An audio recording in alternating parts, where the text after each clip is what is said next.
ಸ್ವಾಭಿಮಾನಿ ನ್ಯೂಸ್ಗೆ ಸ್ವಾಗತ. ಇಂದಿನ ಪ್ರಮುಖ ಸುದ್ದಿಗಳು. ಶ್ರೀ ಕ್ಷೇತ್ರ ಧರ್ಮಸ್ಥಳದ ಪವಿತ್ರತೆಗೆ ಧಕ್ಕೆ ತರುತ್ತಿರುವ ವ್ಯಕ್ತಿಗಳ ಮತ್ತು ಶಕ್ತಿಗಳ ವಿರುದ್ಧ ಸಾಗರದಲ್ಲಿ ಬೃಹತ್ ಹೋರಾಟ. ಅಪಪ್ರಚಾರ ಮಾಡುತ್ತಿರುವವರ ವಿರುದ್ಧ ಧರ್ಮಸ್ಥಳ ಭಕ್ತಾಭಿಮಾನಿಗಳ ಜನಾಗ್ರಹ ವೇದಿಕೆಯಿಂದ ಖಂಡನೆ. ಶ್ರೀ ಕ್ಷೇತ್ರ ಧರ್ಮಸ್ಥಳದ ವಿರುದ್ಧ ಅಪಪ್ರಚಾರ ಮಾಡುತ್ತಿರುವವರ ಮೇಲೆ ಸೂಕ್ತ ಕ್ರಮ ಕೈಗೊಳ್ಳಬೇಕು ಎಂದು ಶ್ರೀ ಧರ್ಮಸ್ಥಳ ಭಕ್ತಾಭಿಮಾನಿಗಳ ಜನಾಗ್ರಹ ವೇದಿಕೆಯಿಂದ ಇಂದು ಸಾಗರದಲ್ಲಿ ಬೃಹತ್ ಹೋರಾಟ ನಡೆಯಿತು. ಸಾಗರದ ಗಣಪತಿ ದೇವಸ್ಥಾನದಿಂದ ಹೊರಟ ಪ್ರತಿಭಟನಾ ಮೆರವಣಿಗೆ ಸಾಗರದ ಪ್ರಮುಖ ಬೀದಿಗಳಲ್ಲಿ ಸಂಚರಿಸಿ ಸಾಗರದ ನಗರಸಭಾ ರಂಗಮಂದಿರದ ಗಾಂಧಿ ಮೈದಾನದಲ್ಲಿ ಸಭೆ ಸೇರಿ ಶ್ರೀ ಕ್ಷೇತ್ರದ ಮೇಲೆ ಷಡ್ಯಂತ್ರ ಮಾಡುತ್ತಿರುವವರು ಮತ್ತು ಹಿಂದೂ ಧರ್ಮದ ಧಾರ್ಮಿಕ ಶ್ರದ್ಧಾ ಕೇಂದ್ರದ ಮೇಲೆ ಆಗುತ್ತಿರುವ ದಾಳಿ ಮತ್ತು ಷಡ್ಯಂತ್ರವನ್ನು ಸಹಿಸುವುದಿಲ್ಲ ಎಂದು ಆಕ್ರೋಶ ವ್ಯಕ್ತಪಡಿಸಿದರು. ಈ ಸಂದರ್ಭದಲ್ಲಿ ಶ್ರೀ ಕ್ಷೇತ್ರ ಧರ್ಮಸ್ಥಳದ ಭಕ್ತಾಭಿಮಾನಿಗಳ ಜನಾಗ್ರಹ ವೇದಿಕೆಯ ಸಂಚಾಲಕ ವಿಠಲ್ ಪೈ, ಹಿತಕರ್ ಜೈನ್, ಚಂದ್ರಪ್ಪ ಕಲ್ಸೆ, ಮಲ್ಲಿಕಾರ್ಜುನ ಹಕ್ರೆ, ಟಿಡಿ ಮೇಘರಾಜ್, ಮಾಜಿ ಸಚಿವ ಹರತಾಳು ಹಾಲಪ್ಪ, ನಗರಸಭೆ ಅಧ್ಯಕ್ಷೆ ಮೈತ್ರಿ ಪಾಟೀಲ್ ಸೇರಿದಂತೆ ಪ್ರಮುಖರಿದ್ದರು.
ಈ ಒಂದು ಸಭೆಗೆ ನಮ್ಮ ವಿವಿಧ ಇಲಾಖೆಗಳು ಬೇಕಾದಂತ ಹಣಕಾಸಿನ ವ್ಯವಸ್ಥೆಯನ್ನು ಕೊಟ್ಟಿರ್ತಕ್ಕಂಥವು ಪರೋಕ್ಷ ಹಾಗೂ ಪ್ರತ್ಯಕ್ಷವಾಗಿ ಸಹಕಾರ ಎಲ್ಲರಿಗೂ ಕೂಡ ಸ್ವಾಗತವನ್ನು ಕೊಡ್ತಾ ಇದ್ದೇನೆ.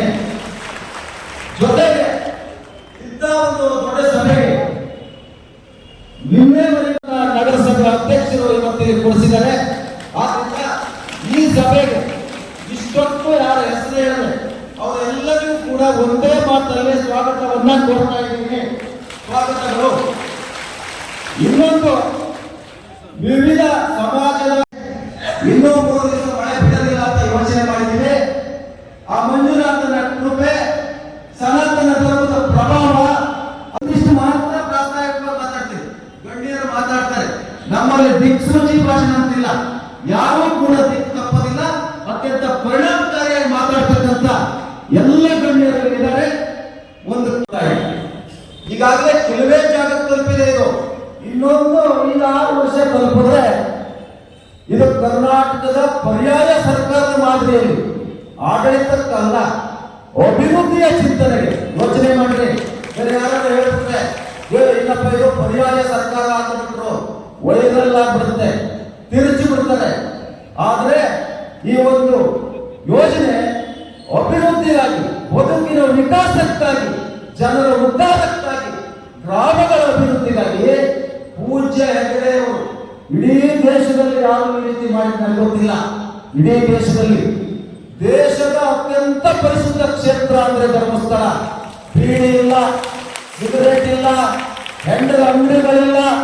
ಅದೇನಾದ್ರೂ ಇಲ್ಲದೆ ಇರುವಂತ ಇಡೀ ರಾಜ್ಯದ ಭಕ್ತರು ಹೋಗ್ತಾರೆ ಅಲ್ಲಿಗೆ. ತಮ್ಮ ಕಷ್ಟ ಸುಖಗಳನ್ನು ಹೇಳಿಕೊಂಡು ಮಂಜುನಾಥ ಸ್ವಾಮಿಯಲ್ಲಿ ಹರಕೆ ಮಾಡಿ ಶ್ರೀ ಕ್ಷೇತ್ರದ ಧರ್ಮಾಧಿಕಾರಿಗಳಂತ ವೀರೇಂದ್ರರನ್ನ ಭೇಟಿ ಮಾಡಿ ನಮಸ್ಕಾರ ಮಾಡಿಕೊಡ್ತಾರೆ. ಯಾಕೆ ಹೋಗ್ತಾರೆ ಸ್ವಾಮಿ? ತಮ್ಮ ಕಷ್ಟ ಕಾರ್ಪಣ್ಯಗಳು ಬಗೆಹರಿದೆ ಅಂತ ಪುಣ್ಯಕ್ಷೇತ್ರ. ಆ ಪುಣ್ಯಕ್ಷೇತ್ರಕ್ಕೆ ಯಾವ ಕಿಡಿಗೇಡಿಗಳು ಒಂದು ದೊಡ್ಡ ಹುನ್ನಾರ ನಡೆಸ್ತಾ ಇದ್ದಾರೆ. ಇದು ನಡೆಯೋದಿಲ್ಲ ಮಾನ್ಯರೇ. ಯಾಕಂತಂದ್ರೆ ಆ ಕ್ಷೇತ್ರಕ್ಕೆ ಶಕ್ತಿ ಇದೆ. ಧರ್ಮಸ್ಥಳ ಧರ್ಮದ ಬುನಾದಿ ಮೇಲೆ ನಡೀತಾ ಇದೆ.